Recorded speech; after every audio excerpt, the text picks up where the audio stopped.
오늘 특별한 마지막 기념 강연은 제 신앙 생애를 돌아보면서 가진 중요한 결론을 나누려고 합니다.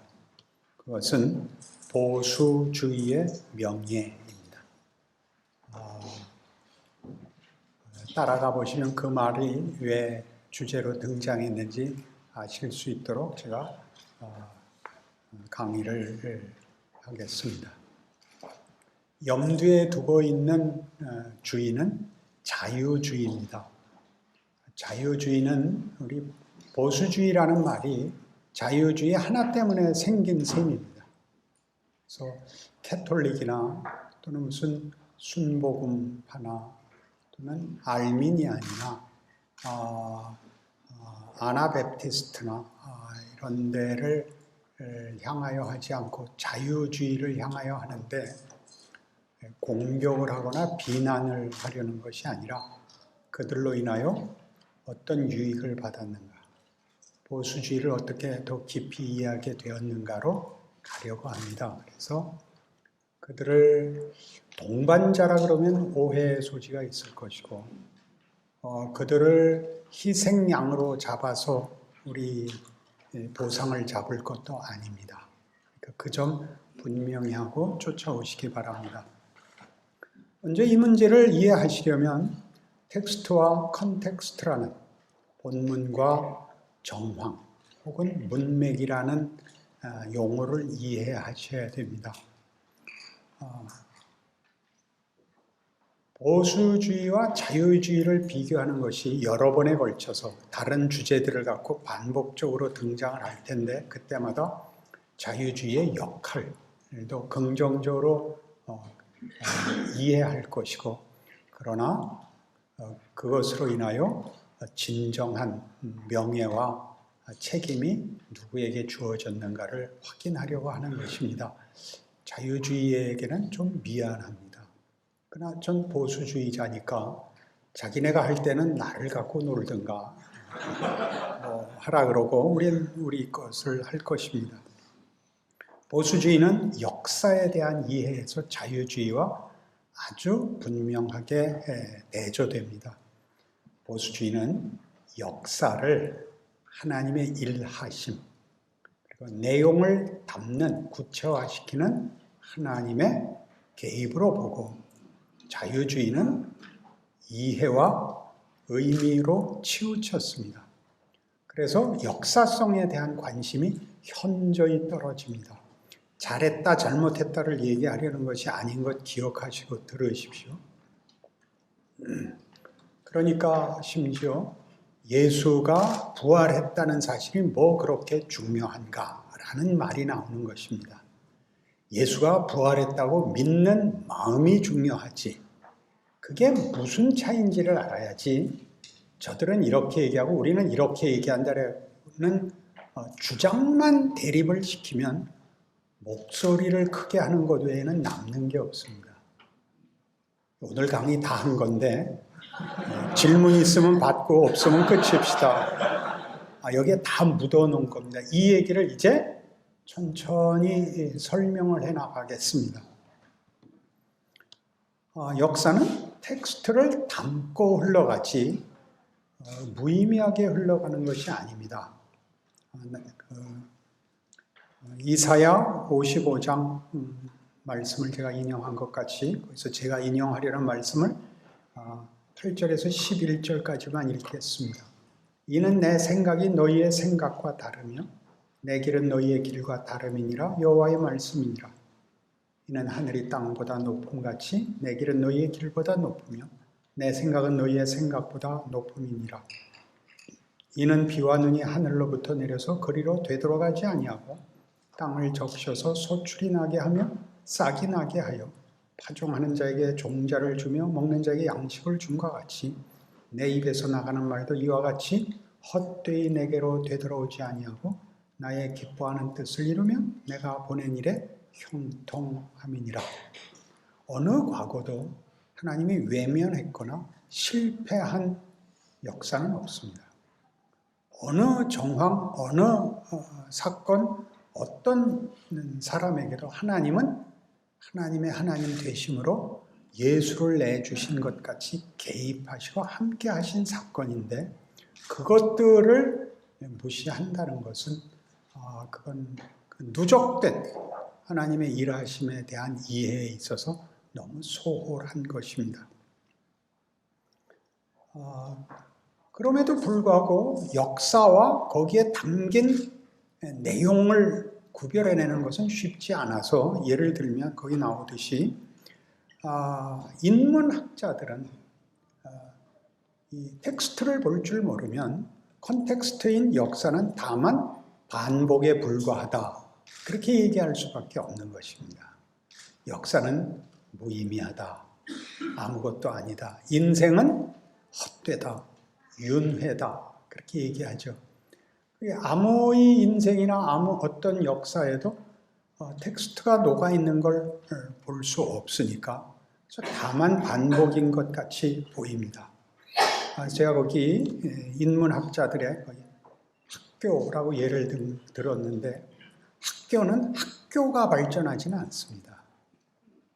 학교가 1학년이었다, 2학년이었다, 3학년이 되는 게 아니라 거기를 거쳐가는 사람들이 크는 데입니다. 학교를 반복적이라고 비아냥거릴 수는 없는 것과 같습니다. 역사는 반복일 수 없습니다. 알아들으시는 것입니까? 늘 강요해서 뇌를 받아낸 31년 동안 그랬습니다. 그래서 그 또 하나의 어려움이 2번에 3번에 1번에 나오듯이 텍스트를 담은 정황이 너무 극적인 정황이 돼서 그 본문과 정황이 분리되지 않는 사람들이 있습니다. 구원 확신이 그 중에 하나입니다.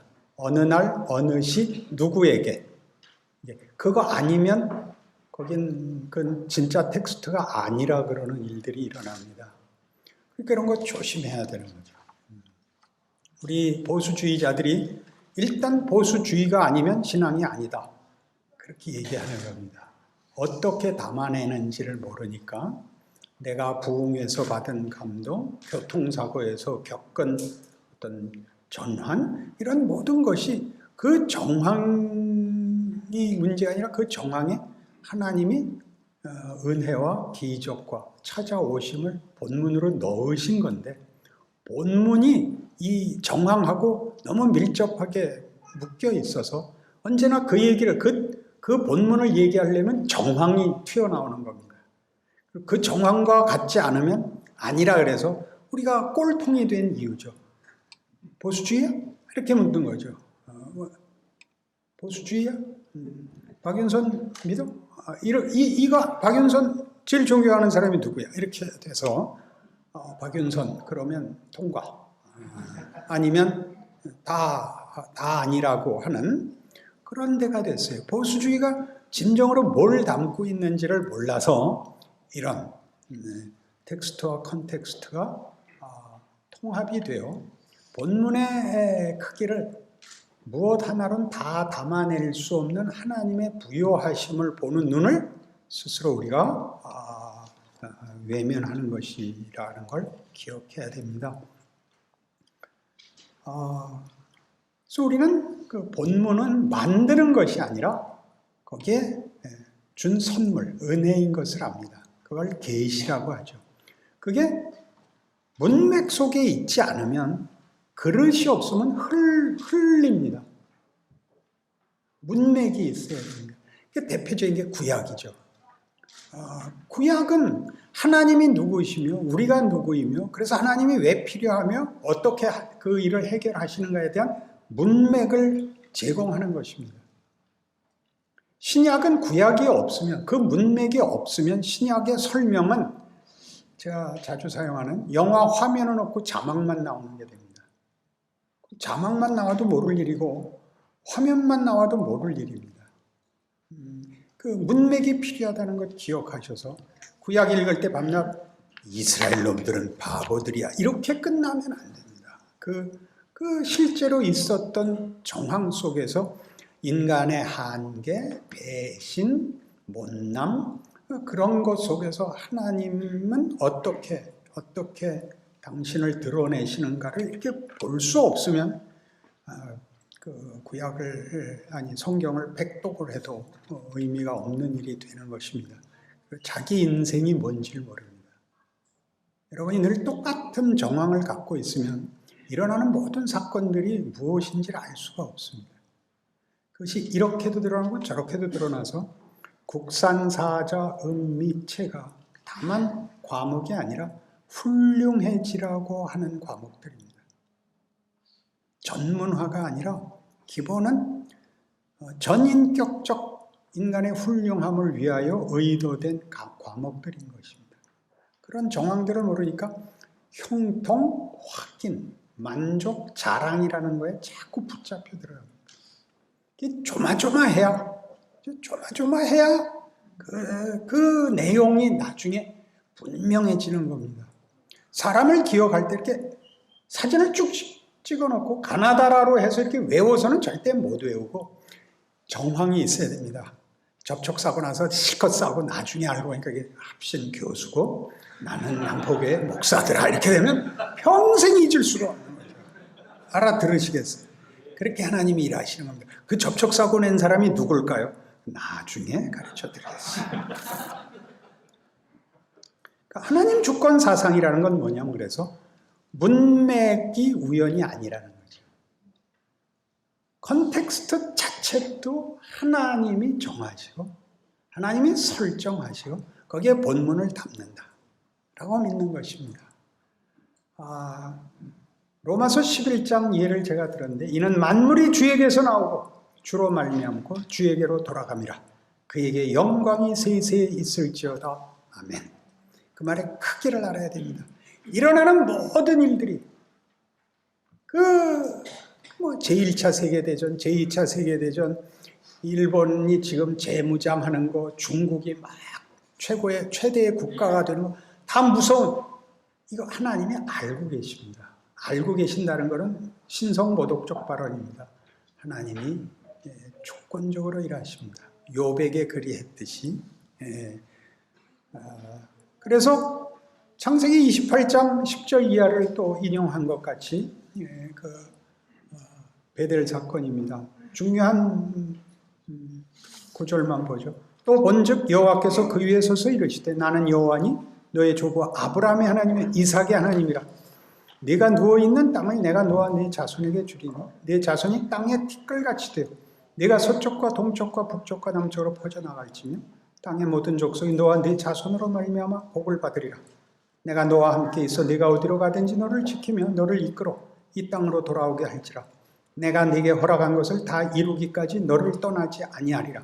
과거의 하나님이고 지금 현재의 하나님이고 미래의 하나님입니다. 결과와 궁극적 승리, 완성의 하나님입니다. 야곱에게 나타날 때 하나님이 과거와 현재와 미래를 총괄하고 계시는 주인으로서 야곱을 만납니다. 기억하셔야 됩니다. 네 조상의 하나님, 네 조부의 하나님.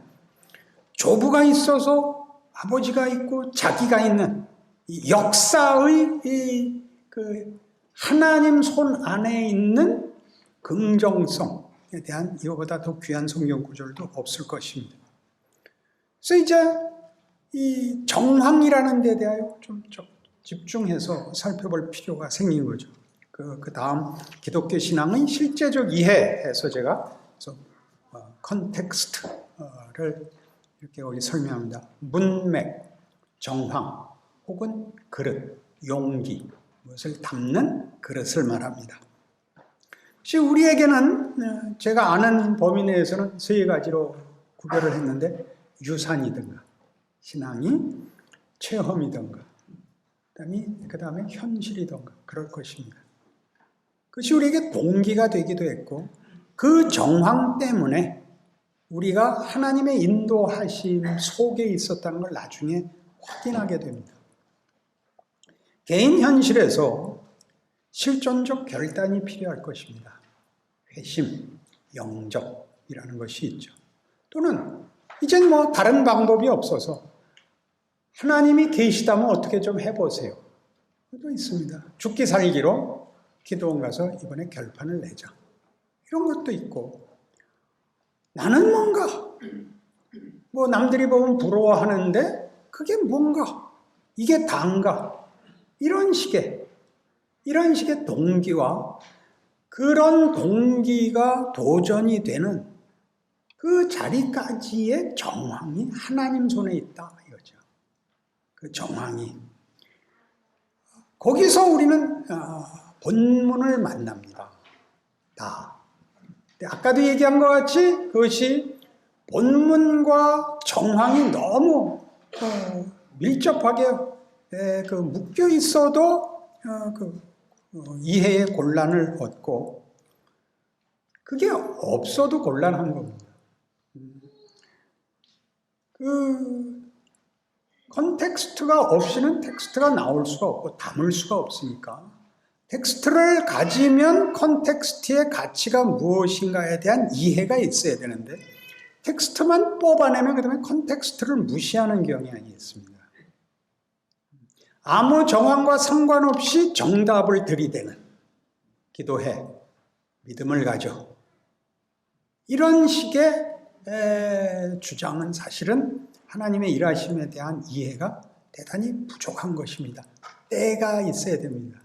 때란 다만 정답 발표를 말하는 것이 아니라 하나님이 이런 정황을 만들어 오고 있다는 것을 알아서 특별히 신앙적인 대화를 나누실 때 너무 빨리 자기 편한 답을 유도하거나 강요하려고 그러지 않으셔야 됩니다. 그래서 컨텍스트에 따른 교파 구분을 제가 해놨는데, 우리는 전통, 여기서는 전통이 역사입니다. 감리교적 유사는 헌신, 열정 같은 것이고, 순복음적 유사는 체험이죠. 이런 전통들은 자신들이 가지게 된 본문으로 이해한 정황들입니다. 그걸 담아낸 방식입니다. 그 방식의 차이를 그렇게 겁내실 필요가 없습니다. 담아낸 건 같습니다. 예수 그리스도를 믿는다입니다. 그 예수 그리스도를 믿는다라는 본문이 어느 깊이까지 가느냐는 그 다음 할 얘기고, 기본적으로 그 담아낸 것을 이렇게 다른 컨텍스트 속에서 하나님이 일하신다는 걸 이해하는 게 매우 급합니다. 그런 정황에서 이 예수 그리스도라는 본문을 받아들이면 그 이해하는 식, 변증과 신학이 다릅니다. 그 설명이 다르다고요. 본문은 같은 것인데 설명이 다릅니다. 근데 우리는 설명이 다르면 아까 얘기한 것 같이 자기가 본문을 만났을 때의 정황으로만 본문을 담을 수 있다는 구원 확신, 그 질문에 나왔던 것 같이 우리와 다른 식으로 설명하는 것은 다른 데를 가는 거다라는 겁을 냅니다. 그렇지 않습니다. 그것은 하여튼 지나가면서 더 얘기하겠습니다. 그래서 자유주의와 보수주의를 이런 차원에서 설명하는 방식에서 한번 비교할 필요가 있습니다. 자유주의는 공감과 납득이라는 것을 정황으로 요구합니다. 근데 본인들은 그 정황을, 그것 자체가 어떤 신앙적 근거, 토대, 문이라고 생각을 합니다. 거기가 이제 우리랑 다른 거죠. 우리는 그게 계시입니다. 계시인데 그 계시가 어느 정황에서 주어지느냐 그럴 때 역사 속에서 주어집니다. 역사 속에서라는 건 뭐냐 하면 유산으로 이렇게 DNA로 받고 나오는 것이 아니라 살면서 받아집니다. 자유주의자들은 생각해야 만들어진다 그러는 것이고, 우리는 생각하지 않았는데 만들어진 사람들입니다. 유산으로 물려받았는데 어느 날 왜 알게 됐는지를 본인이 모릅니다. 이게 이제 보수주의의 특별한 특징입니다. 그래서 뭘로만 설명을 하느냐 하면 신학과, 유명한 신학자와 유명한 어른을 들이대서 자신을 설명합니다. 칼빈주의. 이제 훌륭한 사람 다 끌어다 써야 돼요. 어거스틴.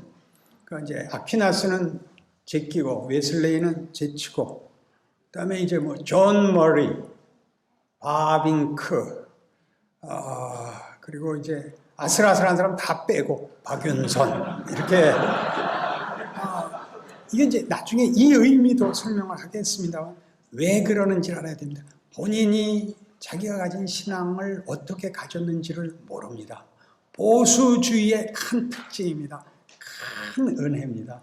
그냥 어느 날 누구를 만나보니까 나랑 다른 얘기를 하는 겁니다.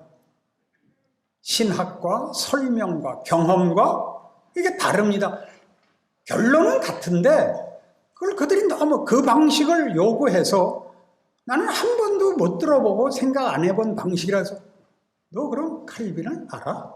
그랬더니 아유 너 조직신학은 뭘 배웠어? 볼커프 우리는 배웠는데 저쪽에서 암스트롱이라고 이렇게 너 신분증 꺼내봐 라고 알고 있는데 그게 뭔지를 알아야 됩니다. 고민하지 않았고 특별한 사건이 없는데 하나님이 언제 넣어놨는지 모르겠어요. 태어날 때 가지고 온 게 아니라 자라나면서 그 땡땡이 친 주일학교에서. 그래서 주일학교가 중요하다 그런 얘기 아닙니다. 그렇게 간단하지 않습니다. 왜 언제 어떻게 생겼는지 모를 가장 중요한 기독교 신앙이 보수주의라는 이름으로. 보수주의라는 이름은 굉장히 명예로운 겁니다. 가장 기본적인 기독교 신앙의 핵심을 딱 붙든 사람으로. 그래서 조금만 이상하면 칼질을 할 수 있는 사람 딱 서 있습니다. 본인이 상대방이 주장하는 자유주의나 알미니안이 뭘 주장하는지 아느냐? 모르죠. 모르지. 나랑 다르지. 그거 외엔 모르죠. 그래서 그걸 이제 나중에 부작용이 생깁니다만은 그것 자체가 큰 유산이라는 것을 알고 있어야 됩니다. 그걸 모르면 보수주의를 어떻게 지켜야 되는지, 보수주의자로 산다는 게 무엇인지를 몰라서 군복 입고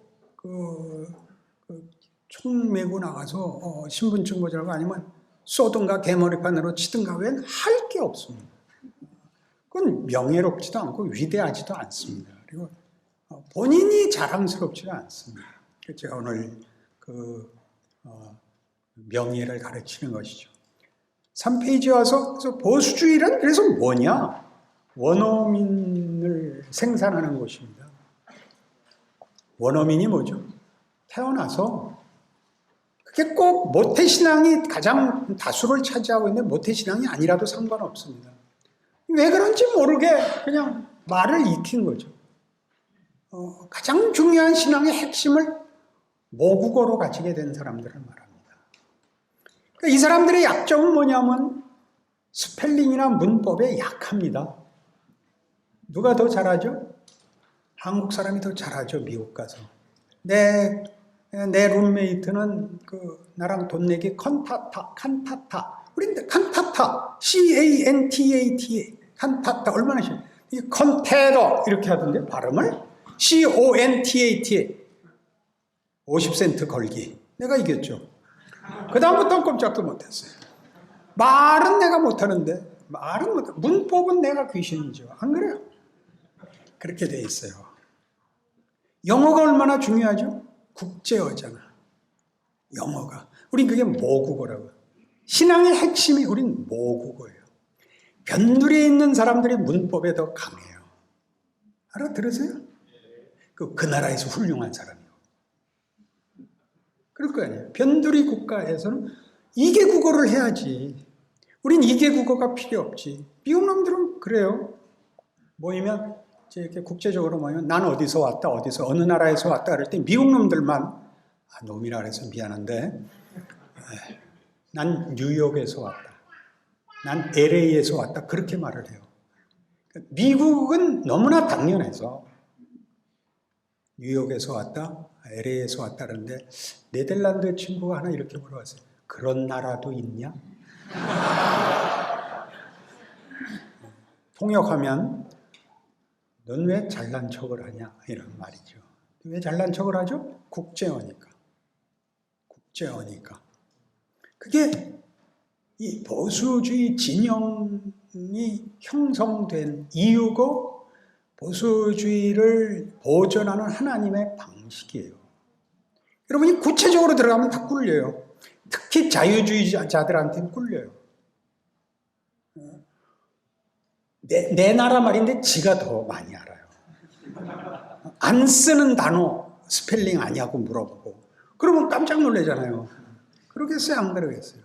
우리가 왜 그렇게 말을 쓰죠? 말이라는 건 말이 따로 있는 것이 아니라 역사와 유산, 환경 속에서 만든 거예요.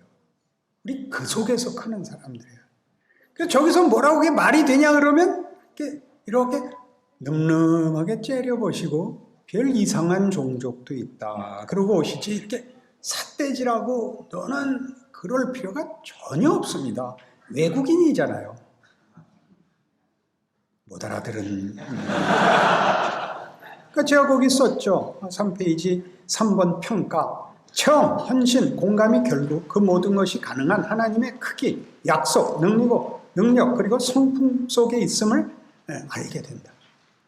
하나님이 그들을 우린 이미 너무나 당연히 알고 있는 그 신앙의 핵심된 내용들을 저들에게는 그런 정황에서 일을 하심으로써 그들로 하여금 정황이 너무 크고 내용은 조금인 그런 게 뭐 있죠? 오징어 튀김. 오징어는 요만하게 들어있고 밀가루만 이만하게 담았는데 그러니까 오징어 맛으로 먹는 게 아니고 기름 맛으로 먹는데 우리가 너무 뭐라 그러지 말라니까. 우리는 오징어 회를 먹는 거예요. 저들이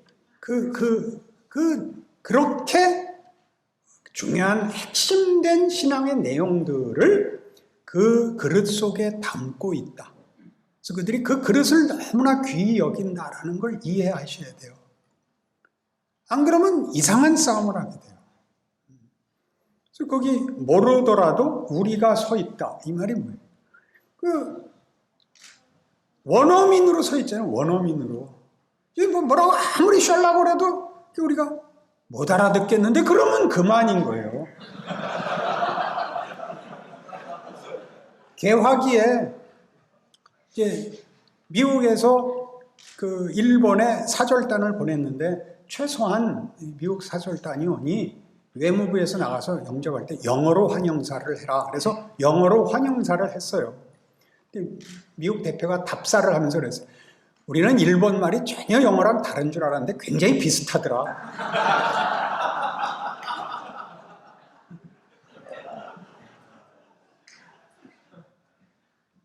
그래서 우리가 거기 평가의 끝에 썼듯이 내부적 구별을 해서 분열을 일으키면 안 됩니다. 배타적 확인을 하지 마십시오. 신자와 불신자로 나누거나 보수와 자유로 이렇게 자유주의로 나눔으로써 확인하지 마시고 그 모두를 하나님이 우리가 모국어로 갖고 있는 거기로 끌어들여 오시는 하나님의 넓으심이다라고 알아야지. 우리가 교회가 그렇듯이 신자 모두가 성육신의 길을 재현하고 있다는 걸 알아야지. 저들을 위하여 구원을 나누는 자로 존재하는 걸 알아야지. 나는 믿는 자고 너는 안 믿는 자 이렇게 나누기 시작하면 끝없이 좁아집니다. 그래서 신앙의 확인이나 신앙의 어떤 활동, 하나님의 일하심을 놓쳐요. 그게 뭐냐 하면 자기 하나의 인생과 자기가 소속된 역사에 대한 이해가 결핍됩니다. 하나님이 이렇게 크게 일하고 계시고 그 속에 내가 있다는 걸 확인해야 답이 없는 오늘을 살 수 있습니다. 내 눈에 다 안 들어옵니다. 이래서 못 알아듣는 사람은 아무리 설명을 해도 못 알아듣는다는 것을 제가 배웠습니다. 그래서 가톨릭은 아마 우리가 캐톨릭이 어떤지 사실 잘 모릅니다. 이 보수주의의 보수주의의 중에는 보수주의는 사실 다른 교파에 대해서 하나도 모릅니다. 그냥 돌아다니면서 나 같지 않으면 다 아니라 그러는 것만 할 줄 알지. 캐톨릭이 뭔지 마리아 숭배하자 이거밖에 모르는데 아유 그러시면 안 됩니다. 또 뭐 많고 다른데 뭐 많아요. 우리가 더 가졌는데 우리는 우리가 가진 거에 대해서 무지합니다. 더 크게 받았지만 사실은 우리는 무지합니다. 누리고 있지만 모릅니다. 내가 확인한 날만 내가 살아있는 것이 아니라 내가 아슬아슬한 날도 하나님이 동일한 창조와 부활의 권능으로 함께했다는 걸 모르는 것과 똑같습니다. 그래서 여기 종교개혁은 그래서 캐톨릭이 가졌던 로만 캐톨릭이 가졌던 장엄한 예식, 장엄한 형식으로 컨텍스트를 키워 텍스트의 영광을 보이려고 했던 것을 반대한 것입니다. 컨텍스트를 너무 요란하게 굴어서 본문이 가린다. 그래서 교리화한 것은 교리는 그레시안 메이천에 의하면 이렇게 정의되어 있습니다. 사실을 설명하는 것. 그러나 이제 계몽주의를 거치면서 사실보다 설명에 치우치게 됩니다. 그래서 조직신학이 중심이 되고 설교도 논증과 설명으로 자꾸 갑니다. 그렇지 않습니다. 설교는 여러분의 실력만큼 그 성경 구절을 가지고 강단에 서서 증거하시고 내려오면 앞뒤가 전혀 안 맞는 것 같고 하나님이 일하십니다. 요즘 제가 제 생애 요즘 제일 설교를 잘할 것 아닙니까? 영향력은 30년 전에 더 컸습니다. 제가 그때 설교를 보면 가슴이 아파서 볼 수가 없습니다. 어떻게 이렇게 철없이 용감을 떨었는지 이해가 가지 않는데 그것 갖고 하나님이 일하셨다. 저를 놀라게 합니다. 지금은 그때보다 잘합니다. 그러면 더 효과가 그냥 그렇지 않습니다. 그런 걸 우리가 모르기 때문에 여기 사실이 중시될 때는 선포 위주였던 것이 이제 정통주의, 종교 개혁 이후의 정통주의에서 정통주의가 신앙의 역동성을 잃거든요. 죽은 정통에 대한 반발로 신정통이 일어납니다. 신정통이 설명을 강조해서 공감과 납득이라는 것으로 새로운 동기를 부여하는 중요한 교회사적 운동으로 일어납니다. 거기에 칼바르트가 서 있는 거죠. 그러니까 그 가치를 부정해서 외면하지 마시고 어디를 찔렸는가를 아셔야 됩니다. 이런 모든 것들이 다 보수주의에게 준 진정한 것들을 이렇게 돌아보고 회복하는 데 도움이 됐다는 걸 아셔야지 그들이 몸부림친 걸 이해하셔야 됩니다. 몸부림친 거. 제 신앙생애를 돌아보면 한국교회가 부흥에 경도되어 모두 부흥과 결과에 집중했을 때 이제 좋은 표현으로 자기 길을 고집스럽게 갔다 이런 평을 듣는데 자기 길을 고집스럽게 간 게 아니라 구원에 대해서는 좀 관심이 없었던 겁니다. 구원은 관심이 없었고 어떻게 살란 말이냐 묶여 있어서 거기에 제가 같이 참여할 수 없었습니다. 전 이렇게 얘기한 거죠. 또 오늘 아무리 기뻐해봤자 소용없어. 그걸로 지금부터 보험을 들어놓은 게 아니라 내일 되면 다시 아침 해먹고 청소하고 직장 나가야 돼. 그만들 흥분하고 가서 자. 이렇게 된 거예요. 그 얼마나 이상하게 보였어요. 그때 한참 복음주의와 부흥주의가 손잡고 큰 모임을 할 때 당연히 저를 부르는 목소리가 있었습니다. 그러나 그때 지도자들이 만장일치로 박영선 목사를 부르면 분위기 깬다. 그래서 안 불렀습니다. 거기 무슨 뜻인지 서로 알고 있는 거죠. 무슨 뜻인지. 그래서 이제 제가 자유주의에게 이제 자유주의의 가치와 거기에 대한 이해를 위해서 질문이라고 했습니다. 자유주의의 강조점은 의미, 가치, 이해, 공감 등의 그 강조점이 있습니다. 이거는 보수 진영에 있을지라도 외면할 수 없는 중요한 요구들입니다. 근데 이 의미, 가치, 이해, 공감 등 이런 초시간적, 추상적 개념들에 초점을 맞췄기 때문에 매우 환상적입니다. 아브라함이 뭘? 언제 죽었는데? 한 번은 옛날에 죽고 한 번은 미국에 태어나서 죽었는데 그 단데 두 번째 태어난 아브라함을 모른다고? 링컨을 모른다고? 옛날 사람 얘기해야 무슨 소용이 있냐? 이건 사실 살면서 언제나 한 번씩 느끼는 거 아니에요? 부모들이 그러면 안 된다. 너 나중이 뭐예요? 오늘이 급한데 오늘 지금 이 지금에 대해서 이렇게 아브라함을 봐라, 다윗을 봐라. 왜 그렇게 얘기할 수 있냐면 죽었거든. 더 이상 고민할 필요가 없거든. 그러니까 그 설명도 그렇게밖에 하지 못했고 듣는 사람에겐 여전한 반발. 죽었잖아. 무슨 소용이 있어? 만날 수도 없는데. 그건 아브라함이고 나는 나고. 이건 분명한 절실한 필요입니다. 그리고 그들은 실존성을 근거합니다. 이런 추상적, 환상적 단어들만 쓰는 것이 아니라 나 하잖아요. 그게 다 진실이더라도 내가 모르면 그만하냐. 나에게 혜택이 없으면 그만하냐. 이 말을 하죠. 실존적이죠. 실감이 납니다. 이건 굉장히 중요한 요소들입니다. 이걸 외면하면 안 됩니다. 이게 다는 결단거 아닙니다. 이걸 모르면 안 됩니다. 그러니까 우리는 이것이 그들에게 있어서 신앙으로 들어가는 유일한 문이라 그들이 제 이해로는 컨텍스트가 됐다고 생각합니다.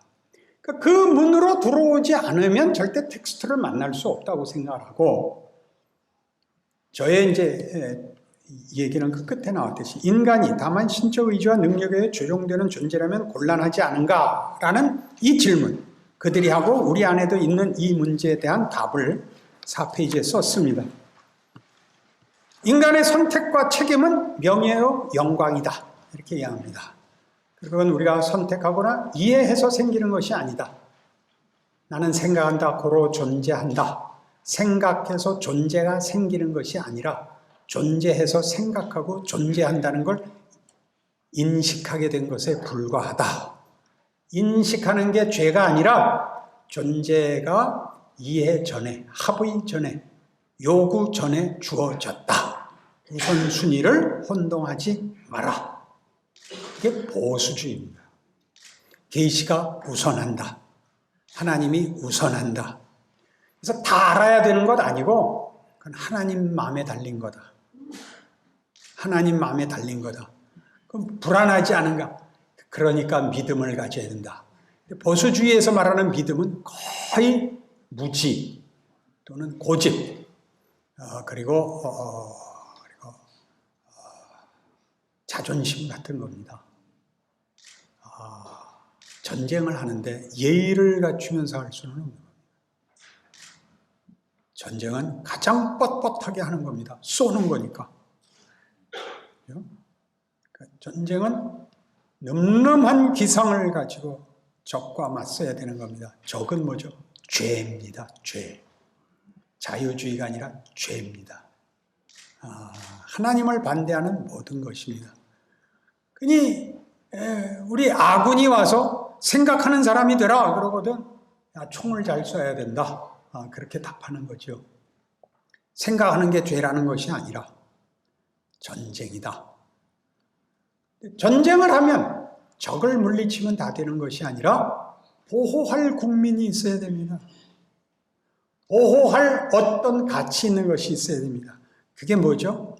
하나님의 형상이라는 창조와 구원의 완성이라는 것입니다. 그러니까 다만 용기를 가지고 전쟁을 불사하면 다 되는 것이 아니라 그렇게 싸워야 되는, 지켜야 하는, 넘겨줄 수 없는 내용을 가지고 있어야 합니다. 그래서 이 문제에 관하여 이제 군인과 외교관이 만나는 셈입니다. 외교관은 위협적인 언동을 하면 안 됩니다. 국제 간에 타협을 내야 되는, 그래서 국가에 이익을 끼쳐야 되는 자이고, 군인은 국가의 이익을 보호하기 위해서 무력을 사용하는 자입니다. 그러니까 둘이 만나면 둘이 다 속으로 멋대가리 없는 놈 그러고 있을 겁니다.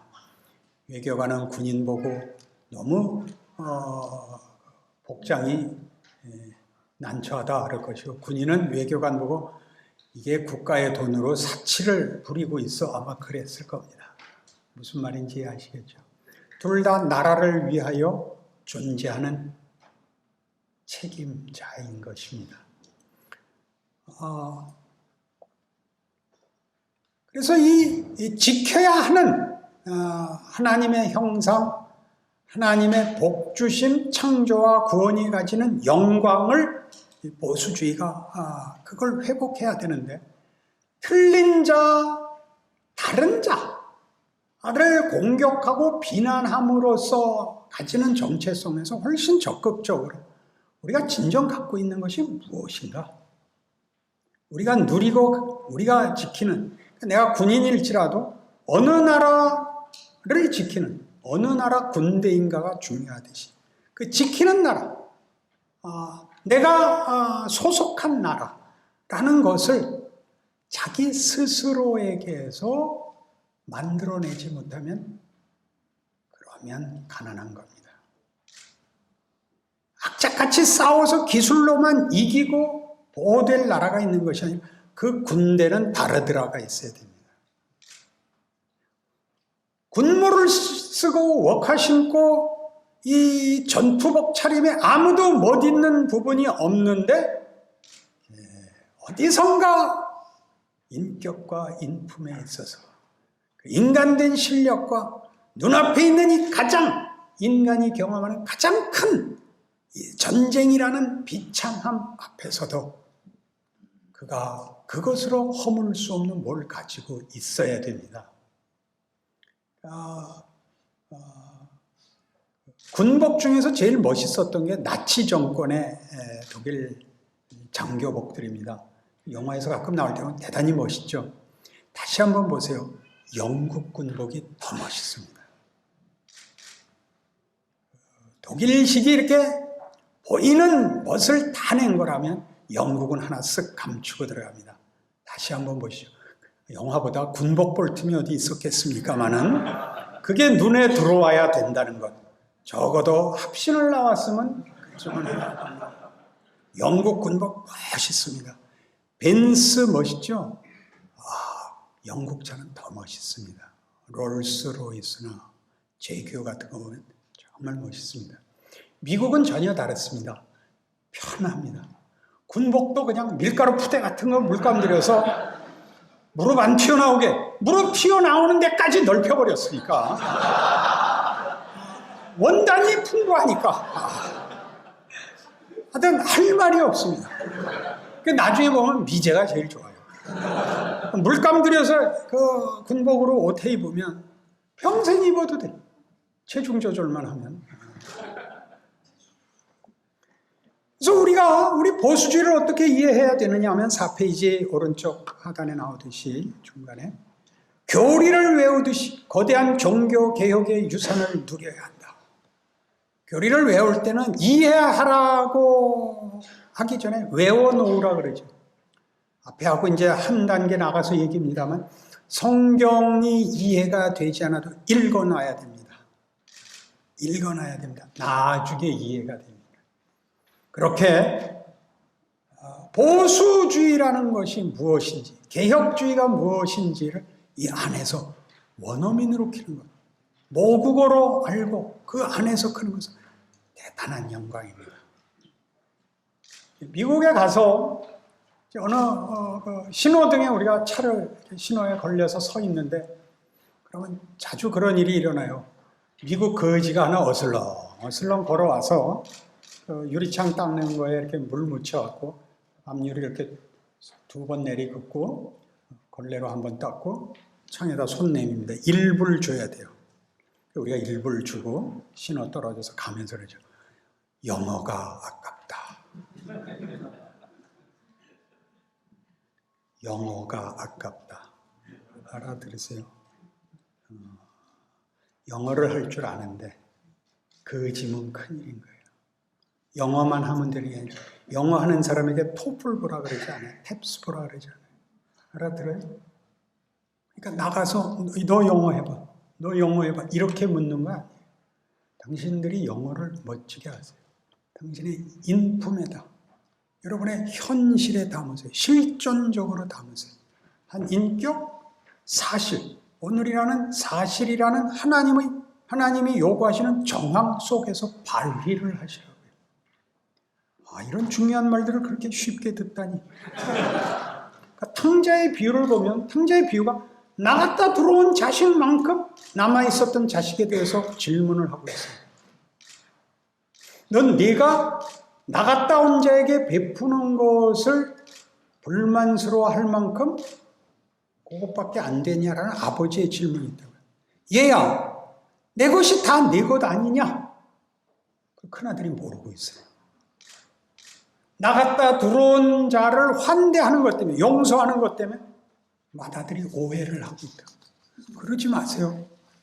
어느 시대에는 어디 다른 우리가 모르는 데서 부흥이 일어나고 무슨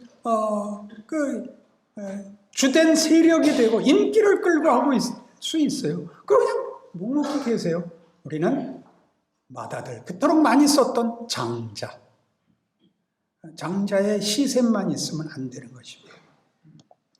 그래서 여기 에베소서 3장 20절 제가 인용했는데, 우리 가운데서 역사하시는 능력대로 우리가 구하거나 생각하는 모든 것에 더 넘치도록 능히 하실 이에게. 이런 말 들으면 막 소름이 돋고 그러지 않으세요? 교회 안에서, 그리스도 예수 안에서 영광이 대대로 영원 무궁하기를 원하노라. 아멘. 그러는 거예요. 무서운 성경 구절들인데 지금 여러분이 읽어도 모르는 때고, 제가 용서하죠. 그냥 넘어가서. 그래서 이제 보수주의에 어떤 문제가 남냐면, 그러면 하나님이 다 하신다고 할 때 하나님의 주권과 인간의 책임 사이의 경계선은 뭐냐? 이게 결국 궁극적인 질문이 돼요. 그죠? 이거는 해결이 잘 안 돼요. 둘을 억지로 묶으려고 그러면 안 됩니다. 둘을 억지로 묶는 방법은, 그건 하나님이 100%고 인간의 책임도 100%야. 이거는 답을 만들어낸 게 아니라 성의가 부족한 거예요. 그게 어느 시점이 되면 대단히 무서운 고민이 돼요. 오늘 이 결정에 하나님의 뜻이 어디까지고 내가 해야 되는 게 어디까지냐가, 그게 이제 좀 더 지나가시면 매일 그 문제에 얽혀요. 하나님이 다 알아서 하실 것이냐, 내가 다 알아서 해야 되는가. 그 문제를 어느 것 하나로 묶으려고 들면 거기 나왔듯이 펠라기안이 되거나 초칼빈주의가 됩니다. 그죠? 인간이 다 책임을 지고 하나님이 다 책임을 져야 됩니다. 그런데 분명한 사실은 현실을 하나님이 그렇게 안 하십니다. 하나님이 다 책임지거나 인간이 다 책임지는 그런 과정을 주지 않습니다. 궁극적으로 보면 모든 것이 하나님의 뜻이었는데 그 하나님의 뜻은 우리의 선택을 요구하는 것입니다. 우리는 선택이 잘잘못이라는 두 길에서의 선택이라고 알고 있지만 하나님은 이렇게 얘기하는 겁니다. 네가 직접 해봐 그러는 것입니다. 피아노를 쳐봐, 테니스를 쳐봐, 라켓 사다 좀 네가 쳐 그러는 것이지 그 선택이 운명을 가른다고 생각하지 않습니다. 이 부분을 알아들으면 얼마나 좋을까요? 테니스를 구경하지 마시고 치세요. 연고전을 돈 주고 좋은 선수 사서 이기려고 그러지 말고 그냥 아마추어, 재학생들이 들어가서 뛰세요. 그게 제일 좋아요. 이기고 지는 게 너무 커서, 그게 너무 커서 자기들이 직접 하는 것을 못하게 됐죠. 이겨야 돼서. 아니요. 하나님 우리 보고 살아보라는 거예요. 모든 정황에 가서 네가 해보라는 거예요. 잘못하면 그것 갖고도 우리를 키우세요. 잘한 것 갖고 키우시고 못한 것 갖고 키워요. 성경적으로는 모든 것이 합력하여 선을 이루느니라 이거예요. 그래서 그 어디까지가 주권이고 어디까지가 책임이냐는 어디에서 일치가 되느냐, 그 역설과 그 부조리가 어디서만은 하나로 있냐면 지금 현실에서는 하나가 될 수밖에 없습니다. 하나님의 책임이라고 우기든 내 책임이라고 우기든 간에 하여튼 넘어가야 돼요. 지금 해야 되는 거예요. 하나님께 맡긴다는 이름이 믿음일 수도 있고 비겁한 것일 수도 있고 내 책임이라고 얘기하는 것이 진심일 수도 있고 자폭일 수도 있어요. 그러나 해야 돼. 왜? 시간이 지나고 있거든. 시간은 절대 봐주지 않거든요. 여러분이 하부이하든 승낙하든 상관없이 1년마다 한 살씩 먹는 거예요. 그 1년이 의미가 있었느냐 없었느냐 성공했느냐 실패했느냐가 아니라 1년이 계속 반복되는데 그 모든 것이 하나님의 외면이나 하나님이 어떻게 할 수 없는 것은 하나도 없다. 그게 보수주의가 가지는 계시 우선이라는 말의 현실적 표현이에요. 어느 하나도 우리를 실패시키거나 우리를 망하게 할 수 있는 것은 없다. 그 말을 이해해야 진정한 보수주의를 이해하게 됩니다. 그래서 신학과 신학자 그리고 목회자는 신과 학에서 신이 또는 학문이 가지는 그 서로의 포지션을 그때 이렇게 누릴 줄 알아야 됩니다.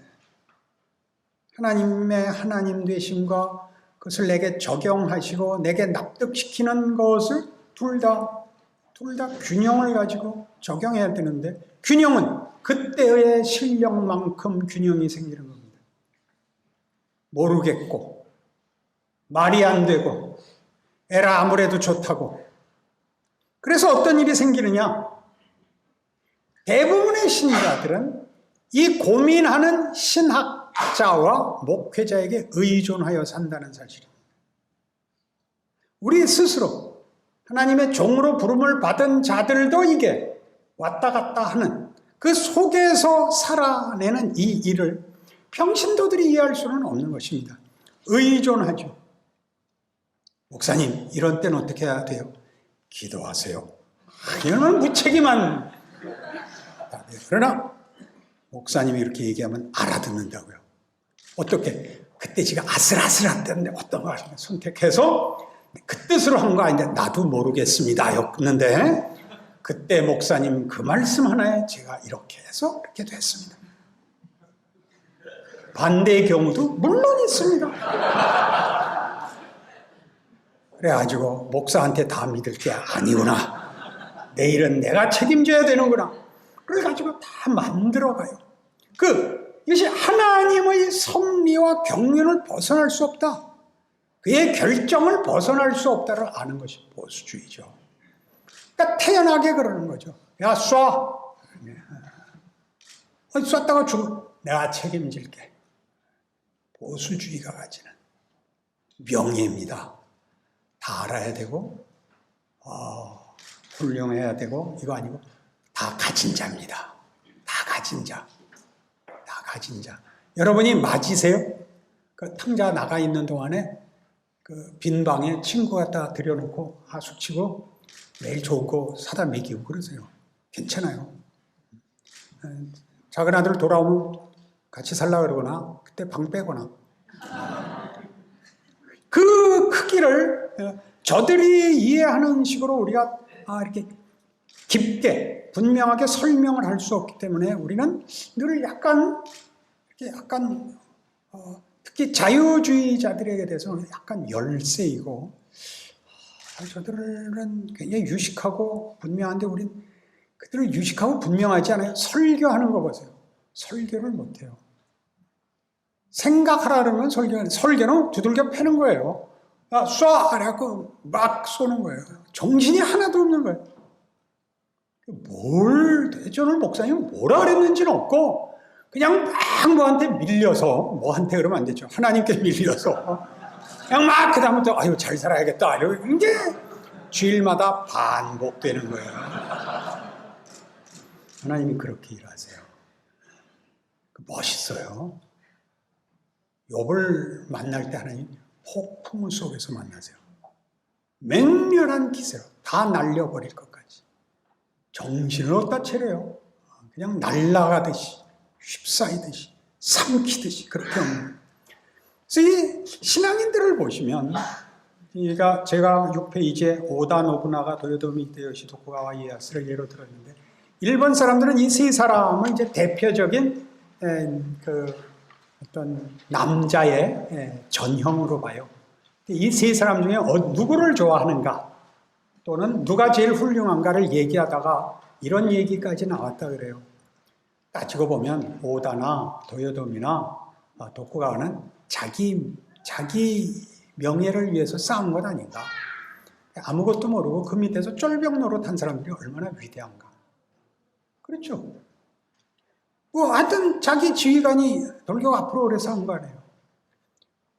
잘 아시는 밴드 오브 브라더스라는 그 10편으로 되어 있나요? 그 미국 드라마의 아주 미국 백일 공정여단, 공수단, 무슨 대대인지 이건 모르겠고, 이지중대 얘기예요. 이지중대. 이지중대면 A, B, C, D, E, 5중대죠. A는 알파, B는 브라보, 그렇게 부르죠. C는 찰리, D는 누구? 발음이 나빠. 이제 다섯째 E 오면 이지중대가 된 거예요. 거기 중대장이 이제 그 윈터스예요. 하사관 영화예요. 하사관 영화. 직접 제일 중요한 사람들이죠. 나중에 물어봐요. 누구를 위해, 무엇을 위해 싸웠는가? 나라를 위해, 민주주의를 위해, 정의를 위해가 아니라 중대장을 위해 싸웠대요. 아시겠어요? 우리 그러니까 다 누구한테 갖다 씌우고 뒤에 붙어서 이렇게 이 싸움을 이기느냐면 칼빈한테 다 갖다 붙어 있는 거예요. 그리고 또 박윤선한테 다 붙이는 거예요. 그게 뭔지를 알아야 돼요. 그 사람들을 들먹여서 누구를 잡으면 안 돼. 다 거기에 내가 의지하고 있는 거예요. 어떻게 박윤선 같이. 박윤선이라는 이름으로 우리가 가는 길을 우리가 가시화하는 거예요. 방향을 잡고. 그리고 나중에 알게 돼요. 그래서 여러분들이 나이와 상관없이 여러분 교회에서, 학교에서 교수로 있던, 목회자로 있던, 밑에 있는 사람들은 막연히 훌륭한 사람들이라고 믿고 하는 대로 다 해요. 말이 안 되는 것도 다 따라하고 멋있는 건 줄 알고 실력인 줄 알아요. 그러니까 내 사실은 오늘 설교는 어젯밤에 부부싸움을 해서 하나도 준비를 못했고 이런 말 하는 거 아니에요. 늠름하게 넉넉한 척하고 나와서 내가 할 말이 많지만 오늘 시간이 없는 관계로 책임을 알아야 돼. 그걸 다 진실을 까발리는 게 아니야. 그건 거짓말이 아니야. 위선이 아니야. 책임을 하는 거야. 지휘관이 불안해하면 안 되지. 야, 걱정 말고 가. 뒤는 내가 책임질게. 그래서 다 죽었다는 거 아니야. 그걸 어떻게 할 수 있다고? 절대 그런 운명이 욥에게 사단의 도전을 받아들이면서 뭘 하나 걸어? 목숨은 건들 수 없다. 하나님의 일 끝나기 전엔 죽을 수 없어요. 이게 보수주의가 갖는 이 분명한 것들이, 무시무시한 것들이 싸움이 안 되는, 누가 항공모함 같다 그랬어요. 보수주의가. 거기서부터 전투기가 발진했다더라고요. 싸움은 그것들이 다 하고 잘난 척 다 하고 다니고 돌아와야 돼. 우리 없으면 바다에 빠지는 거야. 뭘 잘난 척하고 무슨 돌아와야 돼. 와서 밥 먹고 기름 채우고 무기 장착해야 다시 뜨는 거야. 큰 거예요. 그래서 누가 비행기 전투기 하나 몰고 와서 뭐 한 거 같고 그 항공모에서는 한 포 안 쏴요. 그건 옆에 순양함, 구축함들이 하는 거예요. 쫄따구들이 하는 거야. 항공모함은 넓게 운동장만 하나 갖고 있는 거야. 거기 뭐가 있다고? 전투기가 있어. 생각을 하라 그러면 뇌가 없어지는 거야, 도대체. 그래서 7페이지에 나오듯이 교육과 진심으로 그들을 공감시켜 자신의 짐을 덜려고 하지 마라. 교육시켜야 돼. 기도에 시켜야 돼. 그러나 그렇게 해서 내 짐이 덜어지고 나를 이해하고 그래서 인생이 쉬워지기를 바라서는 안 돼요. 하나님의 일하심에 종으로 부름을 받은 거야. 지도자로. 그러니까 우리가 가진 것과 나에게 의존하고 있는 사람들 앞에 서 있다는 거 한시도 잊으면 그가 당연히 겸손해야 되지만 그게 이렇게 정직이라는 이름으로 부모가 어느 날 애들 모아놓고 내일부터는 쫓겨나게 생겼다. 우리 굶게 됐다. 뭐 이런 소리 안 하는 거야. 매일 그 싸움 아니야. 매일. 오늘을 이기는 거야. 내일 또 싸울 거야. 어차피 안 될 거니까 오늘을 포기하는 싸움은 절대 안 하는 거야. 그래서 나의 이해는 자유주의자들이 쓰는 것 같이 실존적이거나 인격적이라는 용어가 그렇게 나의 확인, 나의 납득이라는 걸 토대로 해야 신에게 갈 수 있는 문이 열리는 것 같이 생각하는 의미로 쓰지 않아요. 내가 실존적이라고 할 때는 현실을 사는 구체적인 인간으로서의 그 실체성을 말하는 거예요. 관념적이 되지 말라고. 정답을 말하는 자가 아니라 정답을 채우는 자로 가야 돼.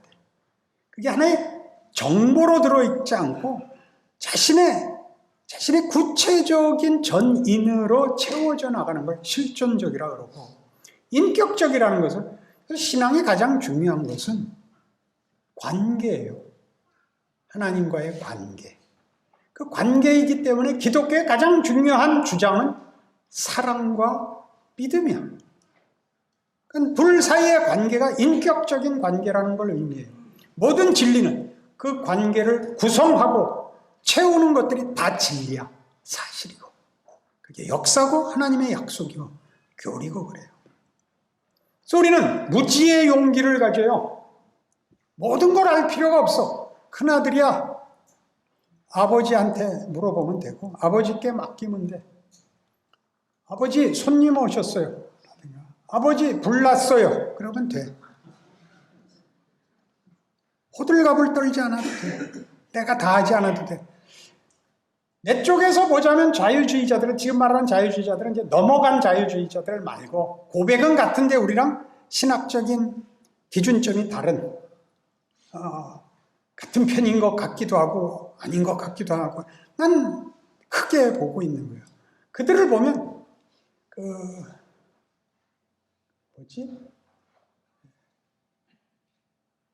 어린애가 직접 소년 가장 같아. 우리는 부잣집 외아들 같고 우리가 벌지 않은 걸로 우린 먹고 살고 다 쓰고, 저기는 정말 그럴 수 없지. 초등학교 4학년인데 아버지는 술 먹고 와서 애를 패. 인간극장에 나왔던 거야. 근데 애가 소원이 아버지 술 안 먹는 거야. 다른 거 원하지 않아. 자기 아버지 와서 자기 패면 자기가 라면 끓여서 대접하고 아버지 그만 주무세요. 그 아침에 일어나면 아버지가 미안하다 그러고 아이 괜찮아요 아버지. 불쌍해 죽겠어. 내가 보면 자유주의 애들이 그래. 고민하고 쓸데없는 거 다 하고 니체도 하고 프로이드도 하고 독일어 하냐? 그냥도 모르겠는데 히브리어 다 하고 헬라어하고 라틴어하고 불어 돌아버리겠어. 나는 그 얼굴만 봐도. 열심히 그러는 거야. 그걸 이렇게 경멸하면 안 되지. 생각을 해봐. 얼마나 진지하게 살아. 훌륭하십니다. 그러고 우리끼리 모여서 내일 2시에 좀 모여라. 그 페라리 타고 튀는 거 아니야? 왜 몰라? 하나님이 여기서도 일하는 걸 왜 몰라? 그러니까 가진 자의 넉넉함을 가져. 고함 지르고 성질 부리지 말고. 우리는 이렇게 큰 바위 얼굴 같아야지. 이렇게 메뚜기 얼굴 내지 무슨 독충같이 됐어. 환해져갖고. 그렇지만 넉넉해요. 아주 넉넉해요. 욥기의 마지막 결론이 이거야. 욥이 답을 어디서 받느냐 하면 하나님의 창조로 답을 받아. 너 이거 봐라. 하마를 봐라. 악어를 봐라. 내 우박 창고를 봐라. 이게 왜 생겼는지, 어떻게 생겼는지가 아니라 내가 만든 거다. 왜와 어떻게의 답이 아니야. 그래서 욥이 이제 그 하나님의 가르침으로 이 답을 얻어. 내가 티끌과 재 가운데서 회개하나이다. 티끌과 재 가운데서가 티끌과 재로서, 티끌과 재 속에서 티끌과 재와 재인 나로서 다 무너지고 다 없는 것에서 가면이 일어날 수 있는 게 창조의 하나님이니까. 없는 데서 만드실 수 있잖아. 우리한테 어디까지 와 있어? 부활이잖아. 없는 데서 만드는 게 아니라 마이너스 무한대에서 플러스 무한대를 만들잖아요. 죽음에서 부활을 만드는 거예요. 그게 보수주의가 갖고 있는 거예요. 그래서 스스로가 그 유산이 너무 커서 몰라. 근데 알아. 무지한 지식이 있고 무모한 용기가 있으며 그 무심한 넉넉함이 있어야 돼. 미국 놈들이나 영국 놈들이 우리나라 사람한테 뭐라고 그러면 이렇게 보고 못 알아듣겠으면 그냥 가. 가면 그만이야. 어떻게 할 거야? 야 임마 너 왜 그냥 가냐? 그래 봤자. 그렇잖아. 보수주의의 명예입니다. 얼마나 큰 유산을 하나님이 이유와 자격 없이 우리에게 채우사 어느 시대나 어느 곳에나 하나님의 하나님 되심을 증언하고 있는지 기억하시고 꿀리지 마시고 초조해하지 마시고 넉넉한 승리가 있기를 바랍니다. 아멘.